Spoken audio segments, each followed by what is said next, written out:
Guys, short ভিডিওতে views হয় না ইউটিউবে। আজকে আমি আপনাদেরকে দেখাবো শর্ট ভিডিওতে কিভাবে ভিউজ হয়। তার জন্য প্রথমে চলে যেতে হবে ওয়াইটি স্টুডিওতে। ওয়াইটি স্টুডিওতে যাওয়ার পরে আপনাদেরকে এখান থেকে দেখাই, কন্টেন্টে চলে যাবেন। কন্টেন্ট কন্টেন্ট পরে এই যে শর্ট ভিডিওটা, এই শর্ট ভিডিওটাই কলম আইকনে পেস্ট করবেন। এখান থেকে আপনারা একটু নিচে স্ক্রল করে লাইক অপশনটা হাইড করে নেবেন।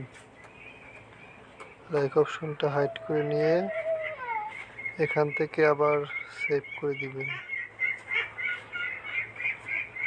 দেখবেন আগের থেকে অনেক বেশি ভিউজ ও লাইক হতে আছে। এইভাবে এই নিয়মটা পালন করলে অবশ্যই আপনার ফল ভালো হবে, রেজাল্ট ভালো আসবে। ভিডিওটা ভালো লাগলে সবাই এটা সাবস্ক্রাইব করে দিবেন প্লিজ।